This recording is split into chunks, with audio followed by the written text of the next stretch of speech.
Halo. Assalamualaikum warahmatullahi wabarakatuh. Kita lanjutkan ke pertemuan ketiga, kontrol produksi dan analisis biaya pemasaran.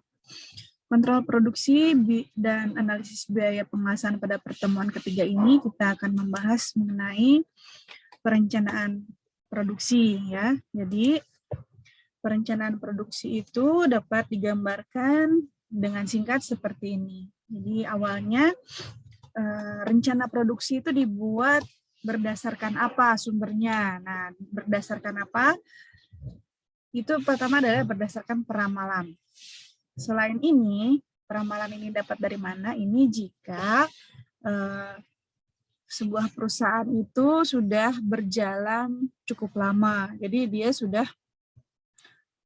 mempunyai produk-produk yang biasa dibuat atau produk-produk repeat order yang selama ini dibuat untuk memenuhi kebutuhan customer yang sudah menjadi langganan ya. Maka jika sudah seperti itu kita bisa membuat peramalan. Jadi rencana produksi dibuat berdasarkan peramalan. Itu dengan catatan ya, jika perusahaan sudah berdiri lama dan mengerjakan produk-produk yang memang sudah dikerjakan bertahun-tahun dengan istilah repeat order, selalu mengerjakan produk yang sama. Nah, ini biasanya dilakukan pada produk-produk yang mass pro ya. Jadi dibuat dalam jangka waktu yang lama, produknya sama, jumlahnya banyak. Nah, itu bisa kita lakukan perencanaan produksi dengan proses peramalan. Ya, untuk apa dilakukan proses rencana produksi dari sumber yang dari peramalan tadi adalah untuk memperoleh target produksi. Jadi kita sudah tahu itu repeat ordernya satu bulan itu berapa unit, berapa piece, nanti kita bisa menargetkan produksi. Oh, bulan ini kita harus memperoleh target produksi sekian piece ya, jika targetnya itu adalah berbentuk quantity gitu. Nah, target ini harus dicapai sesuai dengan peramalan yang memang biasanya terjadi atau repeat order.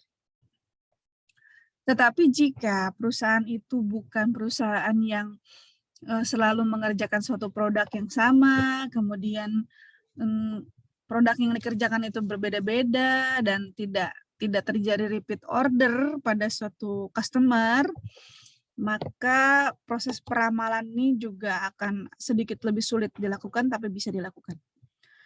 Itu ya, biasanya ini produk-produk yang perusahaan-perusahaan yang menghasilkan suatu produk yang memang produknya sama, tapi kalau produk yang berbeda seperti jenis pekerjaan job order ya, itu agak sulit dilakukan peramalan gitu. Jadi kalau job order itu ya udah bukan berdasarkan peramalan, tapi berdasarkan job yang masuk ya dari marketing. Job yang masuk apa baru dilakukan rencana produksi. Jadi nggak bisa dibikin rencana produksi itu 2-3 bulan, 4 bulan dan seterusnya, nggak bisa, tetapi berdasarkan pekerjaan masuk saja ya. Itu adalah jenis-jenis pekerjaan yang tidak kontinu gitu ya. Bedanya seperti itu ya.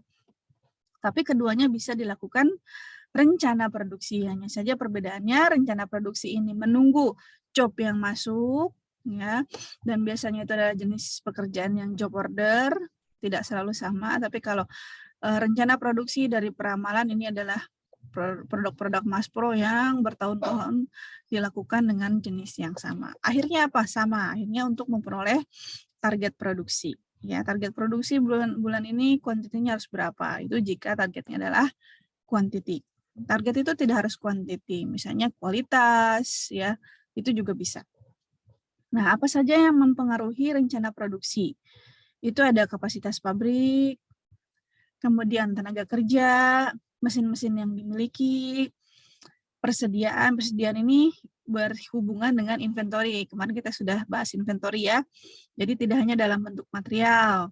Kalau dalam perusahaan manufaktur atau fabrikasi, pengelasan ya, itu berhubungan dengan material, kemudian tools, kemudian peralatan pendukung, kemudian kalau di pengelasan itu ada material, logam pengisi, kemudian alat pendukung juga gitu. Jadi itu semua masuk ke dalam inventory atau persediaan. Ini semua sangat mendukung proses dari rencana produksi yang outputnya apa, target produksi. Jadi kalau misalnya kapasitas pabriknya kecil tapi jenis pekerjaannya banyak sekali, juga nanti target produksi tidak akan tercapai.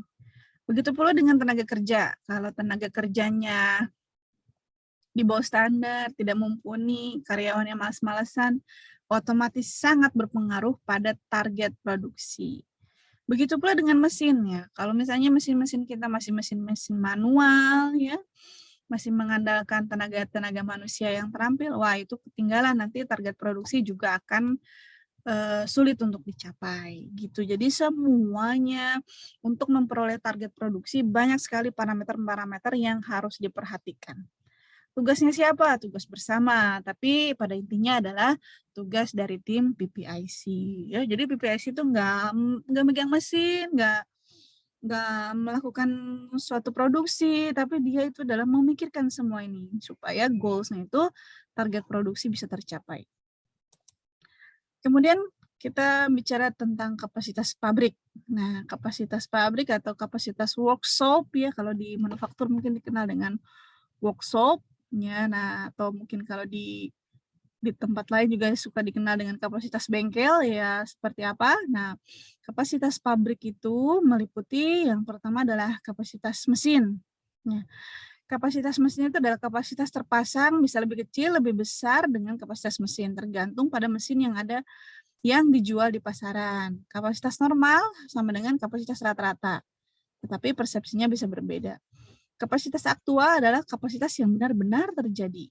Nah, kemudian kapasitas yang direncanakan adalah kapasitas yang didesain untuk melakukan produksi tersebut.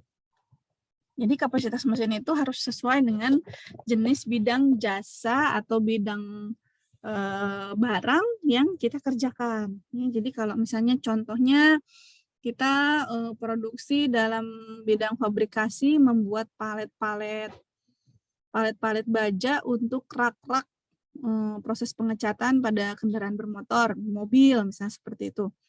Yaitu kapasitas mesinnya harus mumpuni ya, misalnya untuk proses fabrikasi dari palet tersebut kita harus punya mesin potong, cut off misalnya. Kita kalau misalnya dalam 1 bulan bikin paletnya 100 unit, berarti tidak mungkin mesin potong atau cut off-nya cuma 1 piece, itu seperti itu ya. Jadi disesuaikan. Jadi kapasitas si mesin ini dalam 1 hari dia bisa motong berapa banyak. Nah, sesuaikan dengan jumlah permintaan customer yang diminta. Kalau 20 unit ya mungkin kita harus punya 10 mesin cut off atau 5 minimal mesin cut off supaya target produksi itu bisa tercapai. Jadi diurai ya sama inventory itu. Pertama, mesin-mesin yang dipakai itu apa saja, berapa kuantitinya. Kemudian kalau kita bikin palet itu kan besar-besar.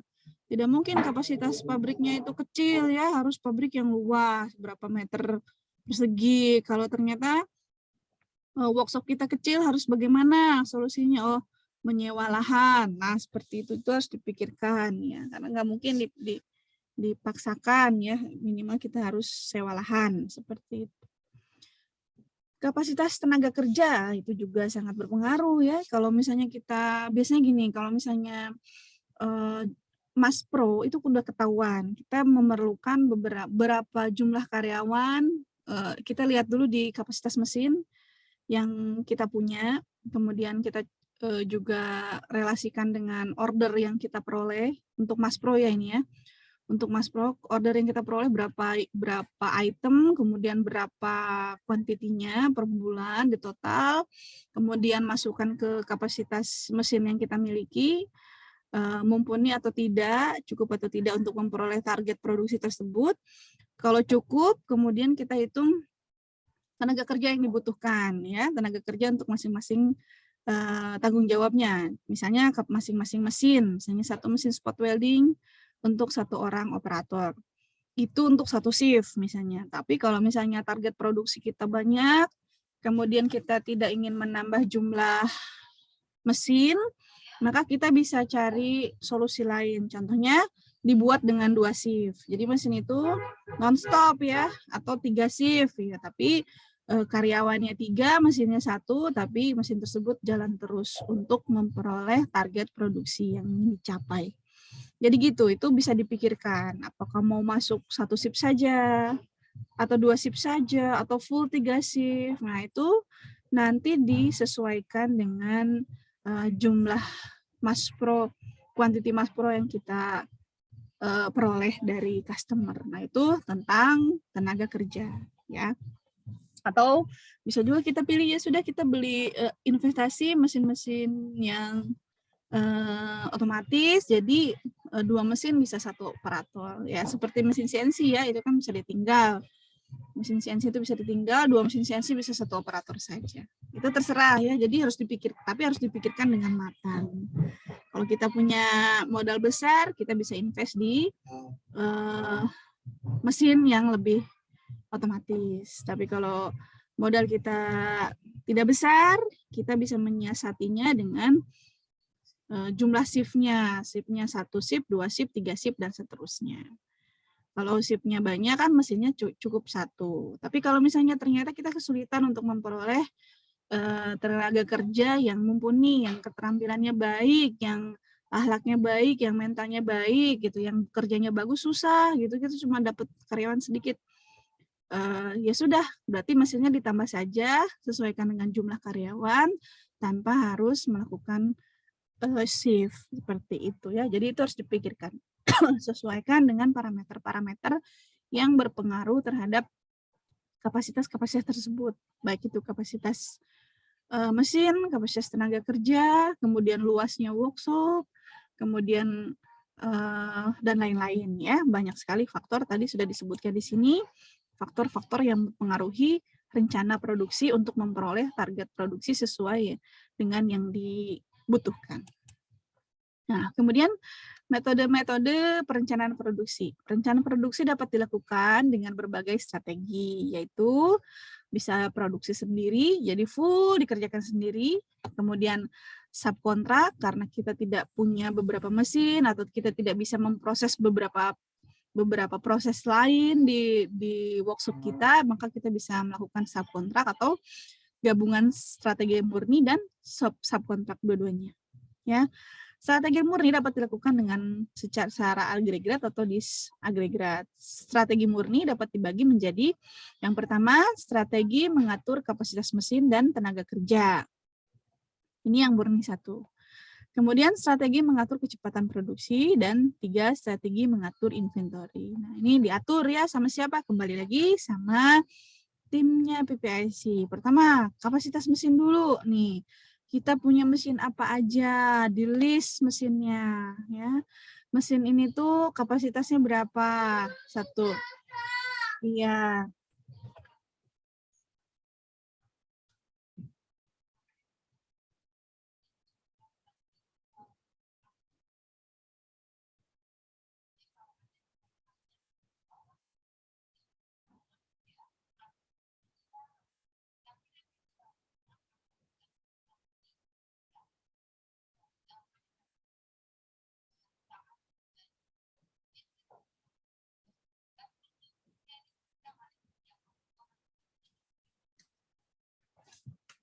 Kemudian yang kedua adalah kembali lagi mengatur kapasitas mesin dulu, di list dulu mesinnya. Kalau tim PPIC pasti punya ya list-list mesin yang dimiliki gitu.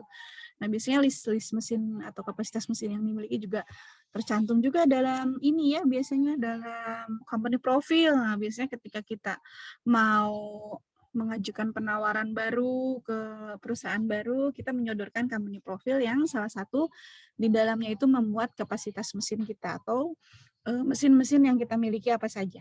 Jadi ketika kita bertemu dengan customer, kita sodorkan kami mempunyai mesin-mesin ini gitu kan, berapa unit. Nah, nanti mereka bisa mempunyai gambaran, oh pekerjaan ini yang bisa dikerjakan di workshop kita, seperti itu. Jadi ini penting.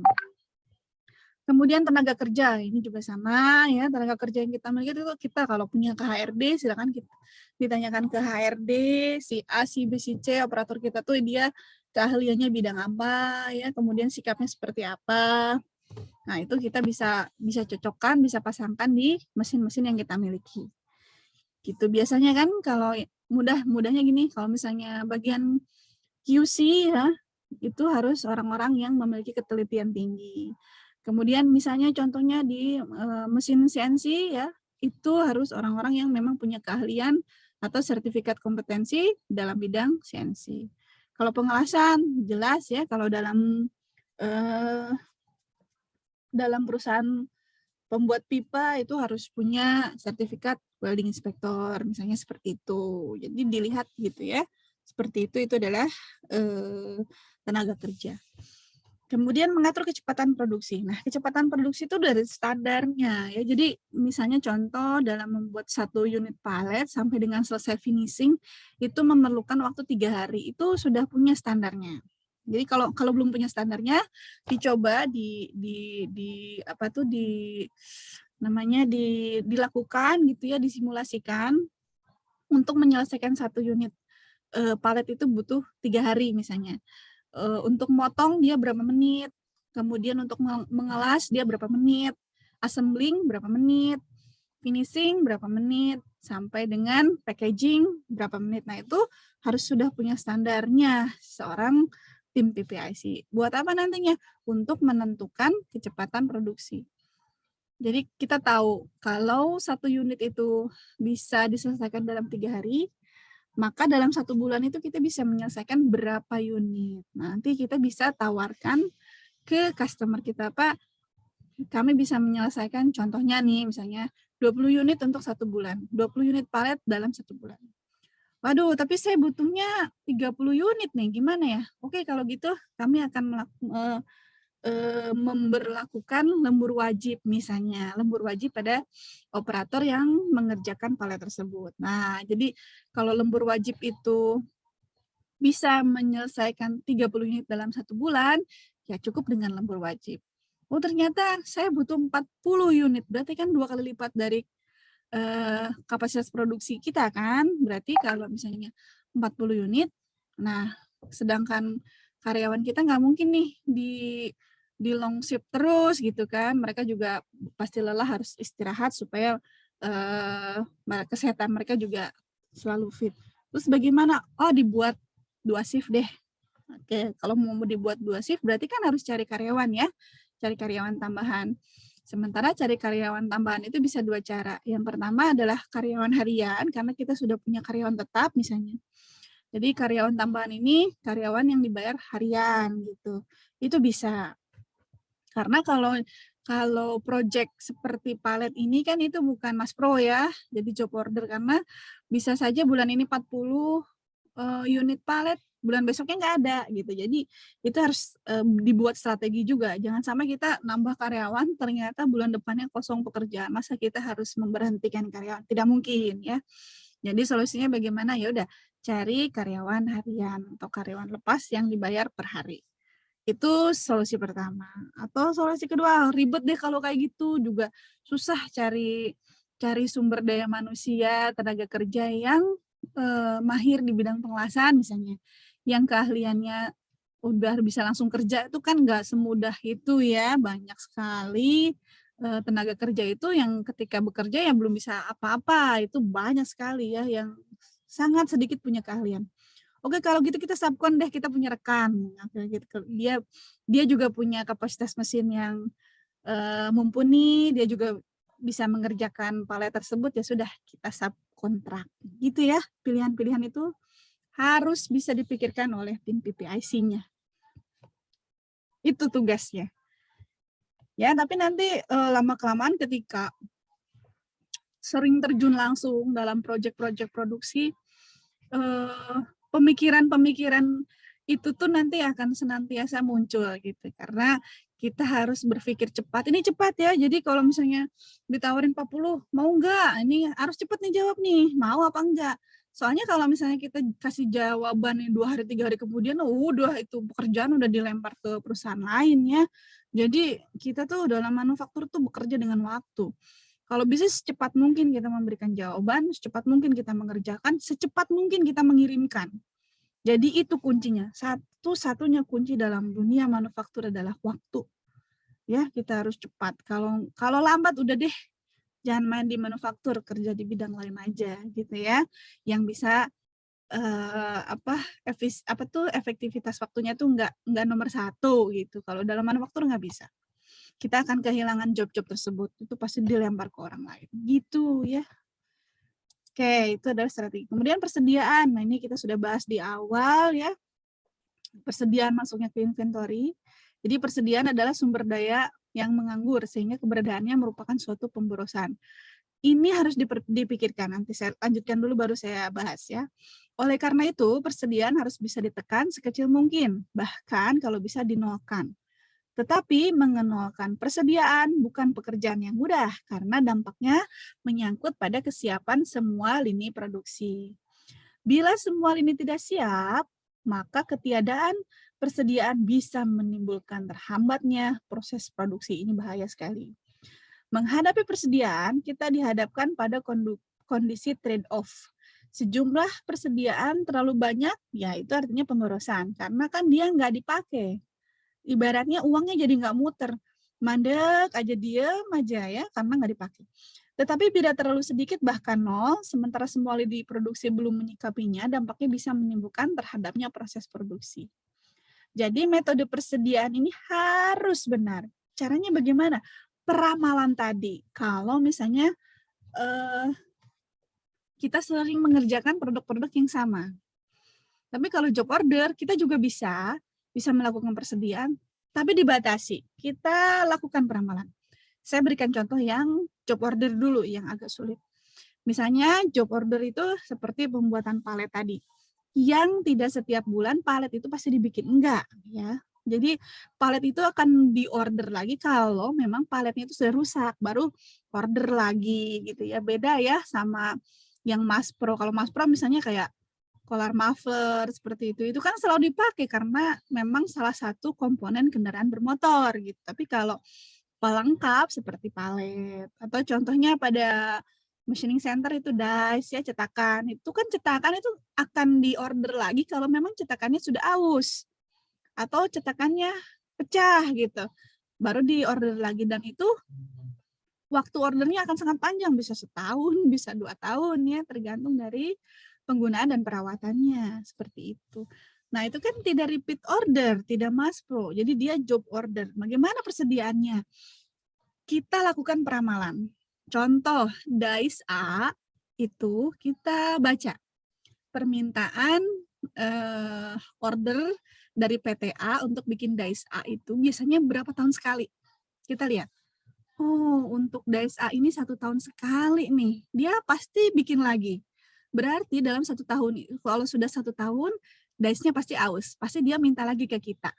Nah, kalau kita sudah tahu, mendekati 1 tahun itu, ya kalau sudah 11 bulan, order material yang akan dipakai untuk dies itu. Order. Nah, karena pasti di bulan ke-12, contoh ya, di bulan ke-12 dia pasti order. Nah, itu adalah salah satu cara peramalannya, gitu ya. Jadi, oh ini udah bulan 11, tapi kita harus punya jadwal tuh ya.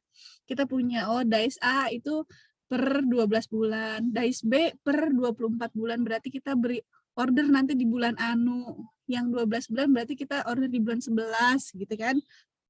Terus ada lagi per 6 bulan loh, kita bulan ke-5 kita order, itu kita punya listnya ya, kita punya listnya.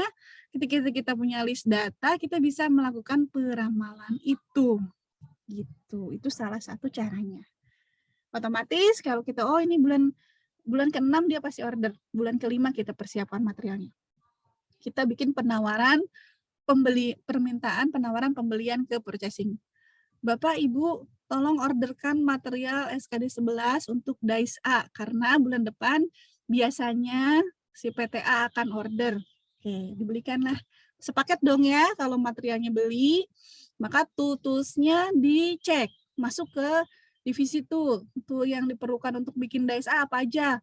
Oh, end mill, hand drill, trimmer, tab, dan lain-lain. Ada nggak? Oh, ada semua. Otomatis toolnya nggak usah beli. Oh, ini tabnya udah aus nih, udah nggak bisa dipakai. Sekalian beliin tabnya. Jadi ketika bulan 6 order itu datang, ya semua tools sama material sudah siap. Gitu, salah satu cara melakukan peramalan dalam hal persediaan. Coba bayangin kalau kita tidak punya persediaan atau kondisinya nol, ya. Kalau nol nggak punya material nggak ada, tuh nggak ada. Tahu-taunya bulan ke-6 dia order. Ya lama dong jadinya. Bulan ke-6 kita baru melakukan permintaan penawaran, baru beli material, baru beri itu. Wah, kapan selesainya ya? Gitu kita nggak bisa bersaing sama perusahaan lain kalau caranya seperti itu ya. Jadi kita lakukanlah peramalan. Lalu bagaimana Bu ternyata ketika bulan ke-6 dia tidak order? Oh ya sudah, dice material ini bisa dipakai untuk produk mana lagi? Kita diskusikan dengan marketing. Hai marketing, kita punya stok nganggur nih material ini, coba cariin dong kerjaan buat bikin dice yang pakai material ini, bisa nggak? Ah gitu caranya ya, supaya material ini nggak diem selama 6 bulan lagi, bisa dipakai gitu. Untuk syukur-syukur bisa dipakai dice yang lain yang order yang sudah masuk ke kita. Gitu. Jadi tidak banyak persediaan yang kita lakukan, yang kita isi ya, tapi aman gitu loh. Terus kemudian kondisi trade off juga nggak boleh ya, persediaan terlalu banyak, ya udah, wah ini Bapak ini nanti bulan ke-6 pasti beli dice, bikin dice. Ya udah kita siapin aja 5, padahal dia ordernya pasti cuma 1, itu ngapain ya, yang 4 lagi diemnya kan ya nggak jadi uang ya, nggak muter itu ya. Buat apa? Berarti kan kita nyimpan uang tuh di situ selama berapa bulan? 6 bulan. 6 bulan kalau 1, kalau 4 berapa? 2 tahun. Material itu diem aja. Itu tidak boleh ya. Itu sangat-sangat merugikan. Ya mending kalau materialnya tidak korosi seiring berjalannya waktu, kalau nggak dipakai yang berhubungan dengan baja ya lama-kelamaan dia akan terkorosi gitu ya. Jadi numpuk uang itu nanti kalau di akunting itu pasti pas dicek di tutup buku akhir tahun, nah ada sisa persediaan bahan. Nah, itu nanti juga mengurangi pendapatan. Gitu, itu mengenai persediaan. Kemudian pengertian dan fungsi persediaan. Persediaan adalah suatu sumber daya menganggur, iya ya, karena dia diam gitu ya. Uang dalam bentuk persediaan tapi dia diam. Yang menunggu proses lanjut. Yang dimaksud dengan proses lanjut di sini dapat berupa kegiatan produksi seperti dijumpai dalam sistem manufaktur, kegiatan pemasaran seperti yang dijumpai pada sistem distribusi, ataupun kegiatan konsumsi seperti dijumpai dalam sistem rumah tangga. Jadi seperti itu, jadi nggak boleh nganggur. Tapi ini pengecualian ya kalau kegiatan konsumsi seperti dijumpai pada sistem rumah tangga. Seperti orang melakukan persediaan minyak goreng di gudangnya misalnya 10 ton, didiemin aja, itu duit sih sebetulnya ya, uang sih sebetulnya, uang yang didiemin, tapi ada maksud tertentu supaya harganya naik kemudian dijual dengan harga tinggi. Ya itu mending ya kalau peramalannya benar. Ketika harga sudah naik baru dari gudang tersebut dikeluarin. Tapi ketika harganya naik kan ibu-ibu kan akan ngerem ini, mau beli minyak harganya mahal, nanti aja deh, ya udah masaknya dikukus, direbus, itu akhirnya yang dia lakukan untuk menyimpan itu persediaan itu lama baliknya uangnya ya, karena harganya mahal. 2 ton itu biasanya kalau dengan harga normal habis dalam 2 bulan, nah ini 4 bulan, 6 bulan malah tidak terjual. Jadi hati-hati melakukan peramalan, tidak selalu penimbunan itu berakibat baik ya, seperti itu. Kemudian dalam sistem manufaktur, persediaan dapat ditemui dalam tiga bentuk, yaitu bahan baku, bahan setengah jadi, dan barang jadi. Ya, kalau bahan baku itu apa? Merupakan masukan awal dari proses transformasi menjadi produk jadi. Contohnya bahan baku itu material mentah atau kita kenal sebagai raw material. Kalau dice misalnya bahan bakunya berarti kan material tool steel, mentah, masih kotak, masih bulat, belum diapa-apain ya, cuman dipotong, diorder dipotong. Nah, itulah disebut raw material. Kemudian kalau dalam proses pengelasan pipa, ya pipa-pipa yang kita beli, misalnya kita beli pipa 1,5 in, 1 batang 6 meter, ya udah itu disebut sebagai raw material.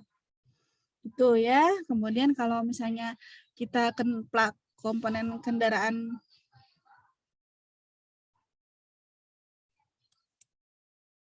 kendaraan bermotor juga seperti itu. Kemudian barang setengah jadi merupakan bentuk peralihan dari bahan baku menjadi produk setengah jadi. Misalnya pipa tersebut udah disambung-sambungin itu setengah jadi tapi belum finishing. Kemudian kalau barang jadi yaitu sudah dilas, sudah finishing, sudah halus, kemudian di painting. Nah, itu adalah barang jadi. Itu ya.